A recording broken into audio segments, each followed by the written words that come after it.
Welcome to the final lesson in the School Garden Network series. Today's lesson is Restoring Your Garden. In this lesson, you will begin to learn the process of shutting your garden down for either summer or winter. This process can be called a cleanup or a restore.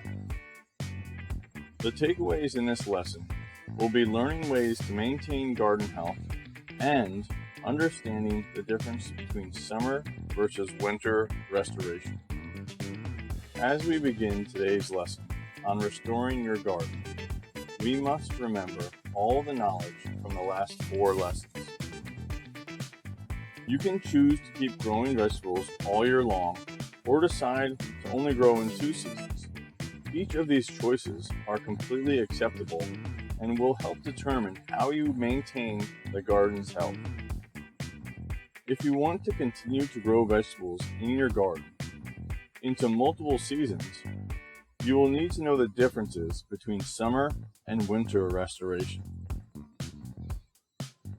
Depending on the season you are rolling into, you will need to check your seed packet or reference guide on whether or not your plant can withstand the hot temperatures of the summer or the freezing temperatures of the winter. Your garden will need a variety of mulch, either to keep moisture in during the summer or act as a blanket during the winter.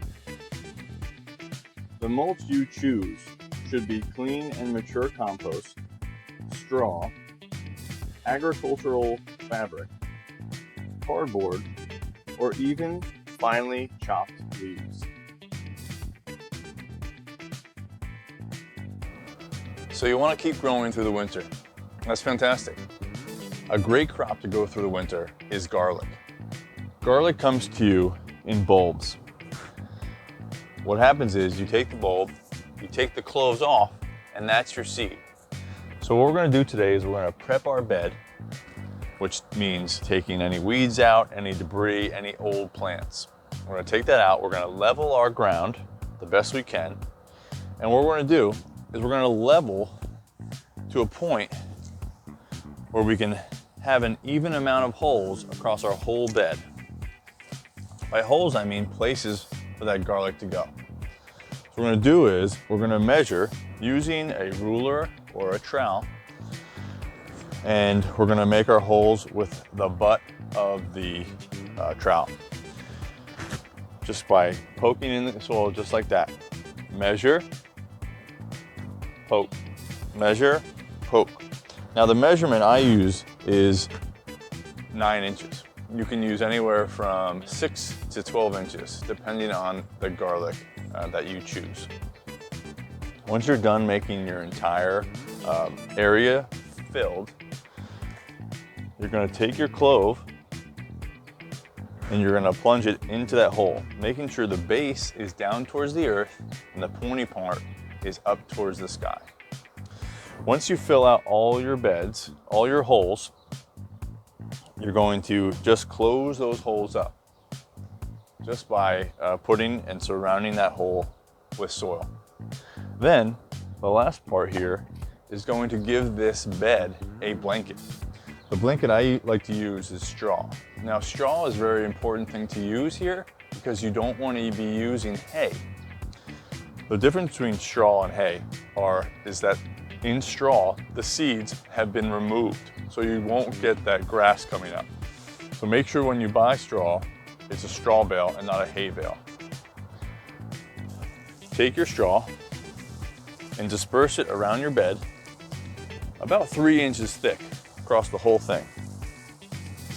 At this point, this gives the insulation for that garlic enough warmth to get through the winter. If we choose to grow vegetables in the summer, refer back to our previous 4 lessons. If we choose not to continue to grow anything, we have an option to give back to our soil. This is where the term restore comes into action. This means restoring nutrients in our living soil. You can begin to restore some nutrients back by adding either cover crops, compost, or both. Cover crops are plants that grow in your garden area while your vegetables are taking a break. These plants will continue to pump nutrients from the sun, water, and air back into our soil. It will also help the soil by continuing root growth, which will provide for more breathable soil in the future. We can add compost at any point during the season, but by adding it at the end of the season, your soil will get the maximum amount of water and nutrient retention it needs before introducing more vegetables. This is a good example of how to give your soil nutrients. This can happen through the winter or through the summer. So depending on how or where you're at in your garden, this is a way to give nutrients and feed your soil, which will result in a healthier garden. What we're going to do today is be giving our soil a cover crop, okay? What's important here first is to kind of figure out what cover crop you want to use. Today, we'll be using an oat grass as our cover crop. Prep your soil just like you would normally do to get ready to plant that garlic that we talked about earlier. Remove debris, old plant waste, and level out your field. Take your cover crop and spread generously across the entire bed. You want to go on pretty thick because you want this cover crop to work. Next, you're going to take an aged manure, very similar to what we used in the beginning of our lesson of garden preparation. We're going to take this bag and we're going to spread it. So I like to kind of dump it in an area and then spread it with my hands evenly throughout the entire bed. If it doesn't cover all the soil, it's okay. The last step is to cover the compost and the cover crop with a blanket. Very similar to garlic, you're going to be taking your straw and just covering a nice 3-inch blanket. Depending if it's the winter or the autumn or the summer or the spring, you're going to have a cover crop coming through this straw, feeding your soil. Fantastic job. Lastly, if you don't want to grow through the winter or through the summer, and you don't want to restore your garden, maybe you don't have the materials, maybe I just want to rest. What you're going to do is, to prevent coming back to this garden the following season without so many weeds, what you're going to do is you're going to find something like a tarp to kind of cover up your garden area.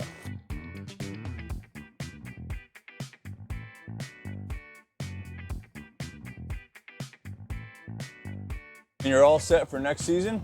Take your tarp off and get going. This has been the last lesson in Fulfill's School Garden Network series. I hope you have become more aware of where your food comes from and how powerful it can be to grow your own produce. Please continue to stay aware and thank you for participating. See you next season.